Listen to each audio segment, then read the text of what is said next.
Man who attacked a security guard this morning was then shot and killed by another security guard. This all unfolded near a metro station in West Hollywood. NBC4's Carmen Dickerson is there live for us with... What's going on, guys? You didn't think I was going to let this one go, did you? Well, about 2 days ago, there was a shooting at the Metro in Hollywood involving two armed security guards. And I'm going to say this, I believe a transient. So the transient was observed walking in a secure location. The security guard went to approach him, and then all hell breaks loose. One security guard ended up pepper spraying the person. The person magically pulls out a knife and magically is able to stab the security guard. And then I believe the other security guard ends up shooting the person and unaliving him. Now, a couple people have asked what I thought about the situation, and so I'm going to weigh my thoughts from my own experience. Now, this happened about 9 o'clock in the morning, and anyone getting stabbed or shot at 9 o'clock in the morning, it's definitely going to jack your day up for the rest of the day and probably going on to the next. But there's some things on here that didn't sit right with me when I originally read the news report, and mainly because of the circumstance. So the transient, we're gonna say transient. Transient is in a weird location where he wasn't supposed to be. The security guard approaches him, and then after that, the security guard in between that conversation ends up pepper spraying the person. Now, when I pepper spray people, it's been a while since I pepper sprayed someone, but when I pepper spray someone, I'm at a pretty good distance, because I don't want to catch the overblow from the mist of the pepper spray, and I don't want to be contaminated because it's going to be a really, really terrible 24 hours of dealing with my face and my body burning. So yes, that would definitely jack my day up. That's why I don't pepper spray people.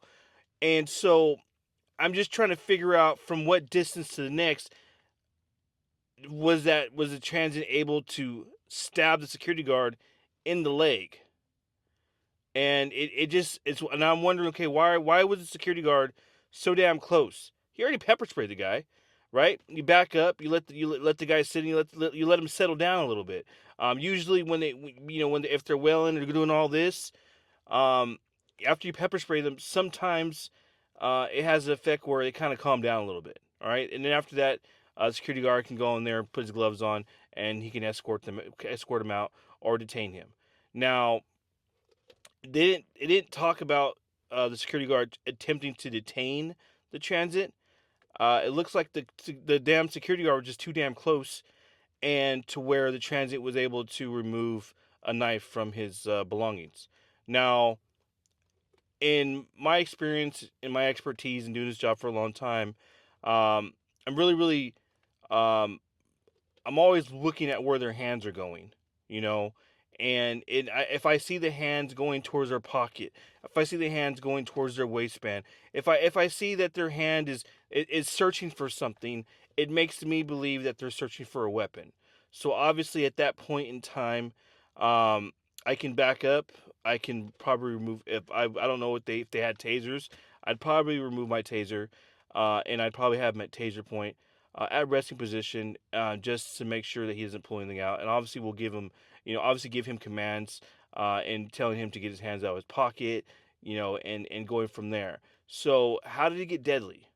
So obviously, the security guard was stabbed by the transit. Now, I don't know after the stabbing if he was still in immediate peril, or if the transit tried to run and the other security guard shot him after that. That's unknown. But we'll say this, is that the security guard that shot and killed the transit, he may be in the right, but I'm just looking at this whole case, and I'm just trying to figure out Okay, what led up to it? How did the security guard get stabbed after the transit was pepper sprayed? How does he get stabbed?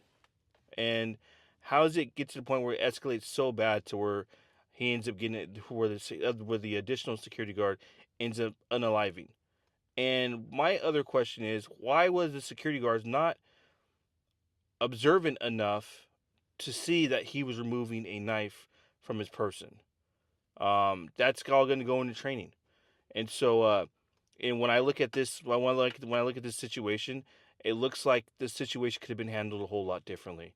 And I'm not saying that, in the metro, I've rode the metro before. I know it's been a long time, but you deal a lot of transients. So obviously, when you're working in that type of capacity, learning some sensitivity, learning how to talk to people. There's some people that you just can't reason with.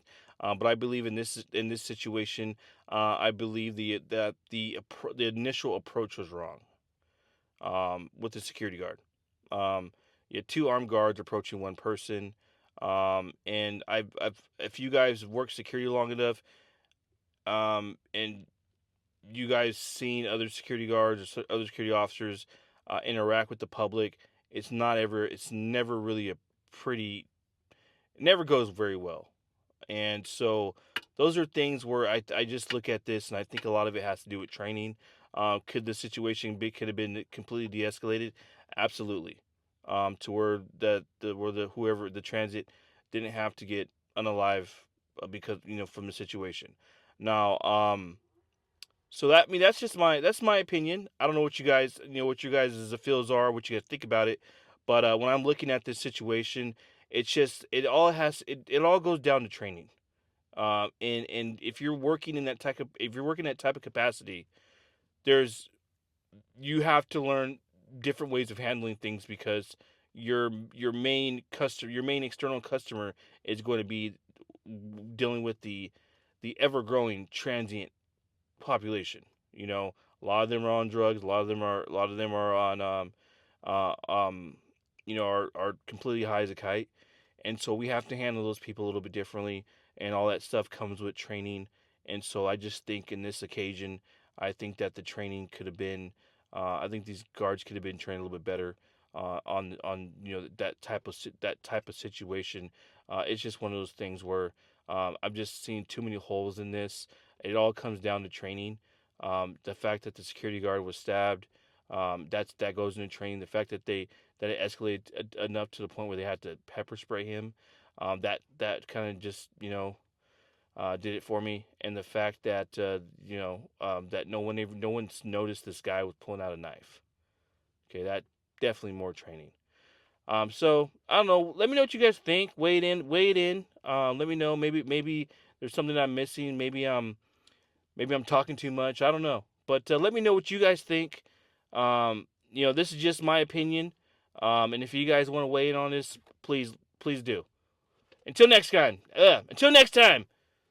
Love God, love each other. Let's go change the world!